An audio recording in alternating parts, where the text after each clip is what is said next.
अस्सलाम वालेकुम नाज़रीन, आप यूट्यूब चैनल देख रहे हैं। मैं इमरान खान हूँ। अभी लाहौर से हमारे सहाफ़ी ज़हीम लगारी साहब पर जुल्म सितम जारी था और उन्हें सच बोलने की सज़ा दी जा रही थी। ख़ास तौर पे उन्होंने रिपोर्ट करने की जुर्रत की जो कायद-ए-आज़म मोहम्मद अली जिन्ना के हवाले से पाकिस्तानियों ने उनके साथ इज़हार यकजहती किया। वो इसलिए किया कि इस मरतबा 14 अगस्त पे कायद-ए-आज़म मोहम्मद अली जिन्ना की बजाय मिलिट्री एस्टेब्लिशमेंट को सर पे उठाया गया। कायद-ए-आज़म की तस्वीर लगाने की बजाय जर्नैलों की फोटोज लगाई गई और इसके बाद कौम ने रिएक्शन दिया और लोग निकले कायद-ए-आज़म की फोटोज लेकर। उस इवेंट की कवरेज करने की वजह से ज़हीम लगारी साहब को गिरफ्तार कर लिया गया और उनके ऊपर जुल्म किया गया। अब एक और सहाफ़ी को इस्लामाबाद से गिरफ्तार किया गया। सहाफ़ी हैं खालिद जमील साहब, ये सीनियर जर्नलिस्ट हैं इस्लामाबाद में। इन्हें FIA साइबर क्राइम ने गिरफ्तार किया है और इन्होंने कुछ 3 जो आखिरी ट्वीट किए उनसे आपको आइडिया हो जाएगा कि इन्हें गिरफ्तार क्यों किया गया। ये कॉलम तो लिखा सुहेल बड़ाइच ने, खबरें दी सुहेल बड़ाइच साहब ने, गिरफ्तार कर लिया खालिद जमील साहब को।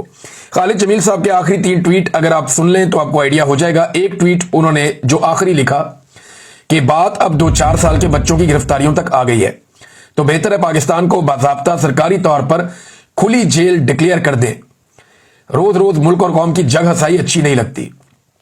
ये ट्वीट नागवार गुजरा एस्टेब्लिशमेंट को। जो अगला ट्वीट है वो इन्होंने जवाब दिया DG ISPR के ट्वीट के जवाब में। यानी जो सुहेल बड़ाइच ने कॉलम लिखा उसके ऊपर DG ISPR का स्टेटमेंट है। फील्ड मार्शल सैयद आसिम मुनीर ने ब्रसल्स में किसी सहाफी को इंटरव्यू नहीं दिया, कोई भी सियासी बात नहीं की, माफी वाली बात भी नहीं की। सुहेल बड़ाइच ने गैर जिम्मेदारी का सबूत दिया। अब इसमें खालिद जमील साहब लिखते हैं कि नानी ने कसम किया, बुरा किया, करके छोड़ दिया और बुरा किया। ये DG ISPR को उन्होंने एक मिसाल समझाई। देखिए, सीनियर सहाफी कोई भी होगा ना पाकिस्तान में, वो ये मानेगा ही नहीं कि सुहेल बड़ाइच ने आर्मी चीफ से मुलाकात के बाद इतनी गैर जिम्मेदारी के साथ कुछ लिख दिया या मर्जी के बगैर कुछ लिख दिया। आर्मी चीफ से जो एक एक आदमी मिलता है उसकी बाकायदा लिस्ट होती है और उस मुलाकात के बाद बाकायदा आगाह किया जाता है कि ये बात आप पब्लिक कर सकते हैं, ये नहीं कर सकते। ये कोई रोटी को चोची कहने वाले लोग नहीं है। पाकिस्तान के आम आदमी को शायद ना पता हो, लेकिन जितने पाकिस्तान के सीनियर सहाफी हैं या एंकर्स हैं उनको इस बात का आइडिया है। कोई एक भी ये बात मानने को तैयार नहीं है कि सुहेल बड़ाइच साहब ने अपनी मनमर्जी कर ली होगी। जितने सीनियर सहाफी हैं या कॉलम राइटर हैं वो ये जानते हैं और वो ये कह भी रहे हैं अपने अपने अल्फाज में कि ये मुमकिन ही नहीं है कि सुहेल बड़ाइच जैसा सीनियर आदमी वो किसी जगह से उठे और मन घड़त एक कहानी सुना दे। DG ISPR ने उनके ऊपर एक गलत इल्जाम लगाया जो नहीं लगना चाहिए था। बहरहाल इसमें जो उनका आखिरी ट्वीट है खालिद जमील साहब का, जिसके बाद उन्हें गिरफ्तार किया गया, ये 3 ट्वीट्स मैं आपको बता रहा हूं। वो लिखते हैं सुहेल बड़ाइच ने तो वही लिखा जो उससे कहा गया, बंदे को वो बात ही नहीं करनी चाहिए जिस पर कायम ना रह सके और 6 रोज बाद तरदीद करनी पड़े। ये जनाब खालिद जमील साहब ने, और 6 रोज बाद तरदीद क्यों की? तरदीद आती तो पहले दिन आ जाती।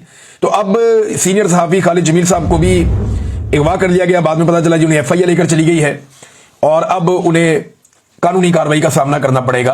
क्यों करना पड़ेगा? कि तनकीद नहीं सुन सकते इस वक्त पाकिस्तान के मिलिट्री एस्टेब्लिशमेंट के लोग। जो तनकीद की जा रही है उनके ऊपर खालिद जमील साहब ने जो की है या बाकी लोग जो कर रहे हैं, जो ज़हीम लगारी ने किया, जो बाकी सहाफी करते हैं, तो सहाफत पाकिस्तान में एक जुर्म बना दी गई है और लगातार यही किया जा रहा है। सुहेल बड़ाइच साहब ने एक और कॉलम लिखा सोशल मीडिया पर, उन्होंने उसको जारी किया है और उन्होंने तस्हीह करने की कोशिश की है। मेरे ख्याल में सुहेल बड़ाइच साहब नाकाम रहे हैं, मुकम्मल तौर पे नाकाम रहे हैं सफाई पेश करने में। मैं उनसे उम्मीद कर रहा था कि जितने वो पुराने आदमी हैं, जितना उनका तजर्बा है, मैं इससे बेहतर की उनसे उम्मीद कर रहा था, लेकिन वो कर नहीं पाए। नंबर 1, DG ISPR, जिन्होंने उन्हें DG ISPR ने उनके ऊपर एक्चुअली जो हमला हुआ वो तो DG ISPR ने किया ना, कि जाती मफाद की खातिर झूठ बोला, मन घड़त कहानी सुनाई, अपने से घड़ के कहानी सुना दी। तो सीनियर सहाफी के लिए बड़ी एक तौहीन अमेज बात थी, लेकिन उन्होंने DG ISPR की तारीफ की इसके बदले में। लेकिन सारा अटैक उन्होंने PTI पे कर दिया या PTI के लोगों पे कर दिया या सोशल मीडिया पे कर दिया। भाई, जिसने आपकी मंजी ठोकी है, जिनसे मुलाकात करके आपने बात की और उसके बाद आपकी मंजी ठुक गई, उधर आपकी जुबान ही नहीं चल रही, उधर आप बात ही नहीं कर रहे। लेकिन जो लोग उसकी निशानदेही कर रहे हैं वहां आप बात करें। देखिए, PTI ने सुहेल बड़ाइच साहब को यह बात समझनी पड़ेगी, PTI ने खबर देने पर सुहेल बड़ाइच साहब की कोई तनकीद नहीं की, कोई क्लास नहीं ली। सारी PTI को अगर आप गौर से देखें, या जो लोग सुहेल बड़ाइच साहब पे सहाफियों में तनकीद कर रहे हैं उनको भी आप सुने, तो वो कहते हैं सुहेल बड़ाइच साहब खबर आपने बिल्कुल ठीक दी, जो आपने सुना वो आपने खबर दे दी।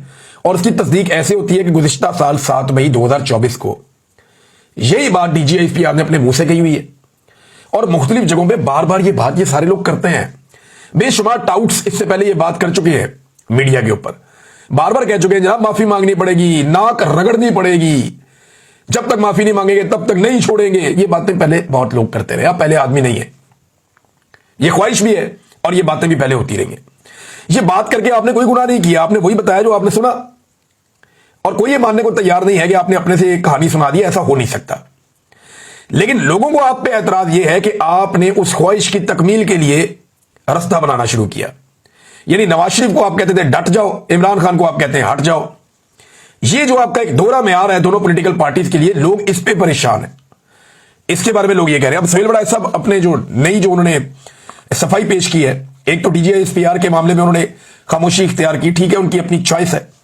दूसरा बड़ाई साहब ने एक तरफ तो इमरान खान साहब